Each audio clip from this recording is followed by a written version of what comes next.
Honda at last have brought out a modern classic motorcycle for the UK and EU market, and potentially even for the USA. We don't know. Fingers crossed USA. But as aficionados of this sort of motorcycle, we love modern classic motorcycles. We know a lot about the 350cc motorcycles from Royal Enfield. If you want to know about this motorcycle, then this is the video for you.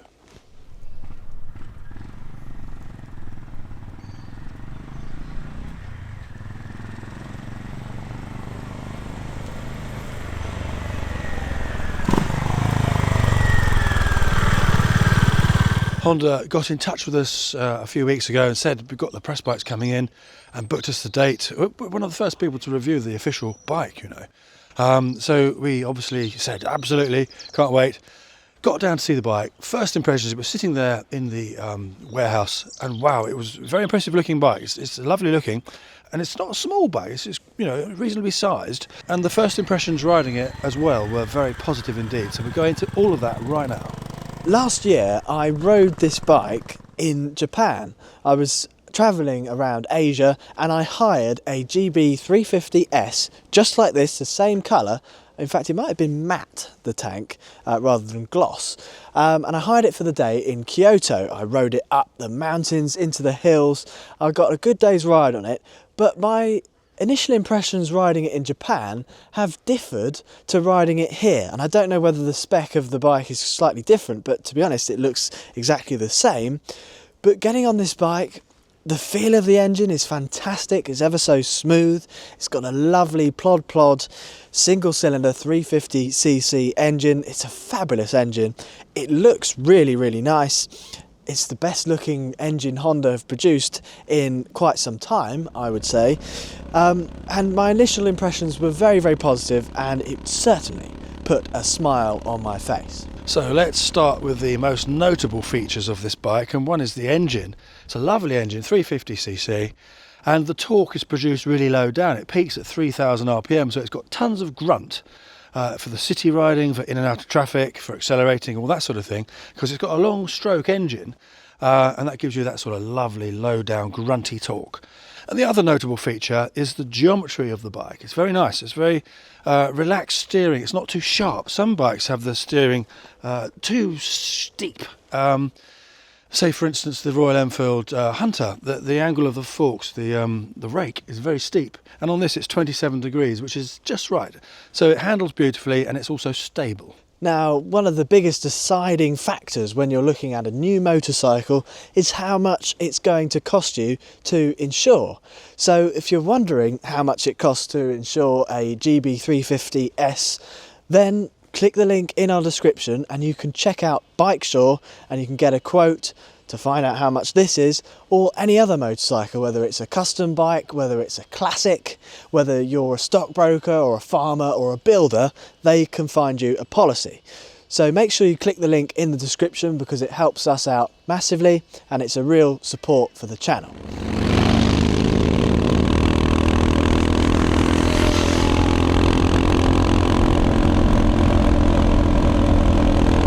When you pull the clutch in, it's ever so light. I was surprised how light it was, and it's a slip assist clutch, and I would say it's the most efficient one I've ever ridden. When you change down a gear, say if you're coming down from second to first, maybe you change a little bit too early, it just lets in that engine braking gently rather than just hitting the wheel and you lock up the back wheel. So it's very efficient and very good. So if you're an inexperienced rider and you get onto this, it's going to keep you out of trouble. Can you? The phone box is ringing. I didn't know you could ring those.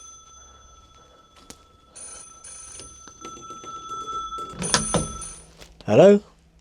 Oh, Jason. Hi, Jason. When's the premiere?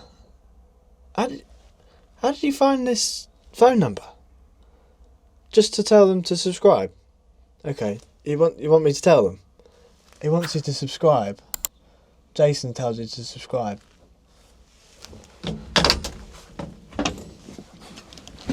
It's nice of him. I don't know how he found us here.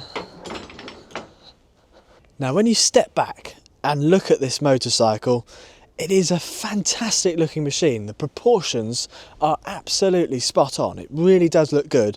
And it's sort of a fusion of retro and slightly modern parts. And I do believe they've just launched a CB or GB350 Classic in Japan, which I believe has been available in India for some time now, which is known as the Highness in India, which is this exact bike but a classic version of this. So on paper, or sort of by comparing the looks, this one is probably the most comparable to the Royal Enfield Hunter 350, and this classic version, or the Highness, is very comparable to the Classic 350. It's got a really nice classic front mudguard with the sort of bracket holding it on, which looks fantastic, and also protects the engine from muck from the road, which this engine has got a bit of muck on the bottom of it, so this mudguard isn't quite big enough to protect all of the bike.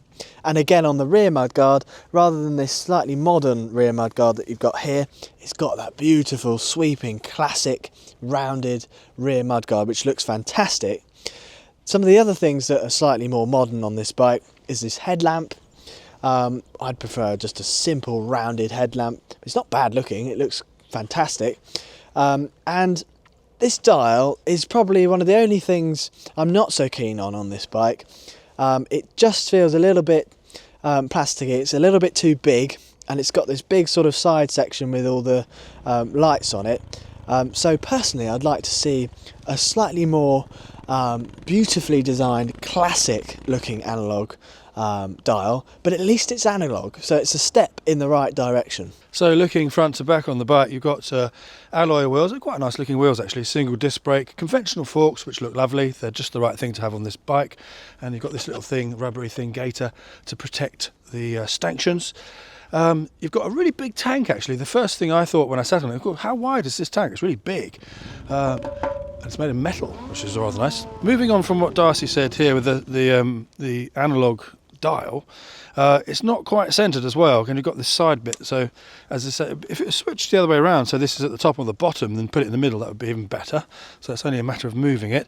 The controls are nice and simple, easy to use, and easy, if you haven't read the manual, just to work out where they are, because there aren't very many of them. You've got your on switch here and a hazard light, and you've got a hooter here, or a horn, flashers and indicators, and that's it. That's all you need. Don't need any more. Key goes in the front here, and you've got an electric starter, of course, which you press the button with the red bit there. Beautiful engine, as we said. You've got this seat which slightly scoops up. Not a fan of scooped up seats, but because this doesn't scoop up very much, as a seat to sit on and ride the bike, it's fine. So you can move about on the bike quite easily. And there's a strap here, so a passenger can sit on here, hold a strap or hold around you. And you have got pillion pegs as well. Twin shocks, which are lovely and classic and look beautiful and function really well.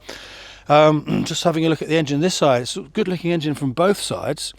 What I found being quite tall is that the pegs are in a kind of sporty position. So my feet are not all the way back, but they're not forward like a lot of classic bikes of this genre. So consequently, getting my foot underneath the gear shifter, I had to look down a few times before I got used to where it was, because it's kind of, your foot's at a funny angle. If you perhaps had smaller feet than me, you'd be all right. Not a big issue. You can get used to it. Don't want to get mud on the bike. Now, as the old man mentioned, this has got alloy wheels. They are very good looking as alloy wheels go. They'd be very easy to clean. And I think that's actually an important thing to think about when you buy a motorcycle, because as beautiful as spoked wheels are, and I do love them, they are hard to clean. You do have to, clean every single spoke individually. So that's a lot of time and effort that you have to take out, whereas this will be a lot easier. Another thing to note, on this side with the rear peg, when you take it out, you've also got a sort of heel peg here to stop you accidentally putting your foot on the exhaust for your passenger, so that they don't burn their shoe onto your exhaust. So that's a nice little touch. So they're thinking about these things. The exhaust on this bike is a lovely shape. It looks very nice. It's got a nice tone to it. It's rather deep under load, but it's quite subtle on tick over. So if you start this bike up early in the morning, it's not going to annoy your neighbours. The sort of black matte finish on this bike looks rather nice as it is right now. Brand new bike, it looks fantastic. But I did notice on the bike that I rode in Japan that had been ridden for quite a few miles, and it certainly taken a bit of a beating being a rental bike, that there was perhaps a little bit of rust around the front part of the exhaust, but that could be down to the bike not being treated very well.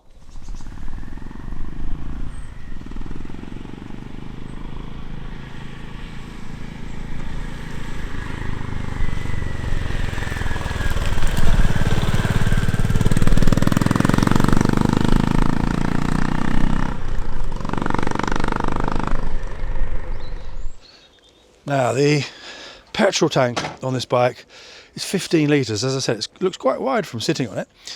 And you can get 570 kilometres, official Honda figures, out of one tank. That is phenomenal, isn't it? Now, you have an air-cooled engine, which has fins as a result of being air-cooled. That cools the engine down. And that makes the engine look extra beautiful. I love air-cooled engines. And it just proves you can have an air-cooled engine to meet all the regulations, because this meets all the regulations. The rest of the engine's all painted black, and you've got these lovely shiny covers either side with the word Honda written on it, because it's a Honda, and it does look rather nice. And you've got a nice badge stuck to the side of the tank, and the filler cap in the centre, and you won't be spending a lot of time in the petrol station.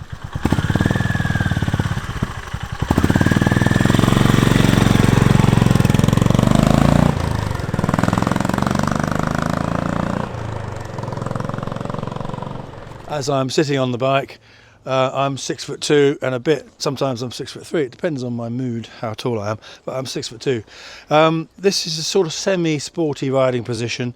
Your feet aren't too bent back, and they're not true classic there, but it's quite comfortable. You've got quite wide bars, as I've probably already said, but they're not so wide that you can't still filter in traffic in the cities. At certain RPMs, you do get a little bit of vibration, nothing to worry about, but it's there. But you know, quite pleasant really, not a problem at all.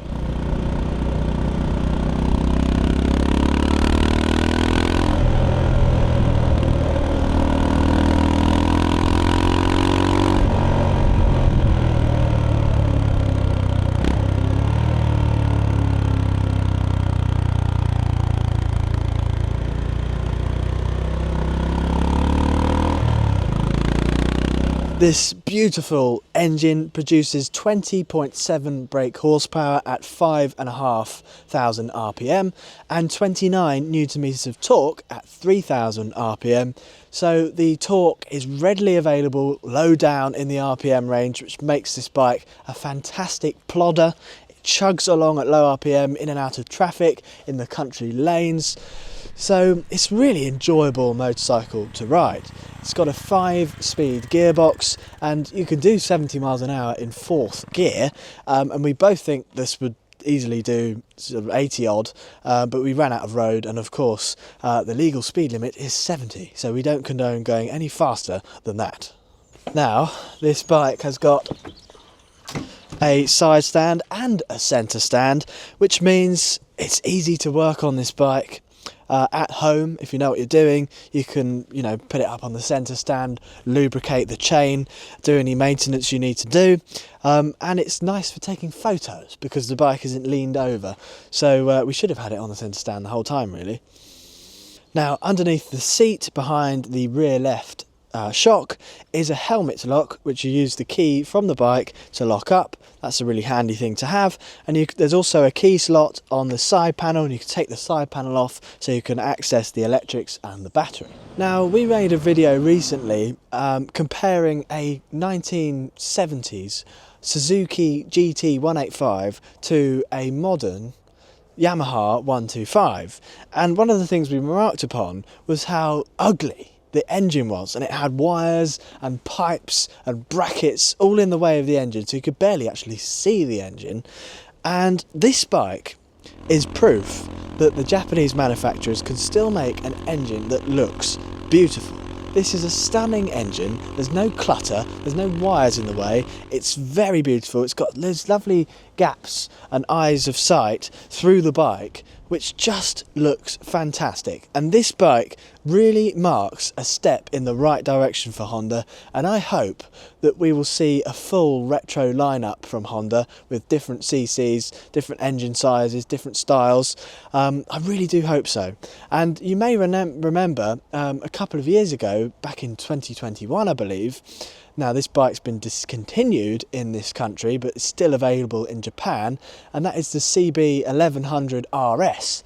That was a fantastically beautiful motorcycle, fantastic bike, 4-cylinder engine, loads of character, fantastic sound, goes like stink, looks the business. That is a bike I'd love to see come back, but I don't know whether it meets the emission laws for the Europe and the UK, and I think that's why they cancelled it. But you can still buy one brand new in Japan, so that might be a reason to move to Japan. Now this bike weighs 178 kilos, so it's ever so light and easy to manoeuvre. It costs £3,949 in the UK. That's for all the three colours. They're all the same price. So what a bargain of a motorcycle. And it's fantastic to see a bike this cheap, this beautiful, this usable, this characterful from Honda. It really is. It's made our day, I can tell you that. And there are a number of accessories available from Honda for this bike, like a screen and a USB, which is definitely one that I would want to go for. So obviously we love this motorcycle. I'm sure you will too. We plan to compare this to the Royal Enfield Classic 350 and Hunter 350 side by side. Fingers crossed if we can get all three bikes together while we've got this. Failing that, we will still do it because we know those bikes inside out. But it looks like we'll be able to get the bikes together.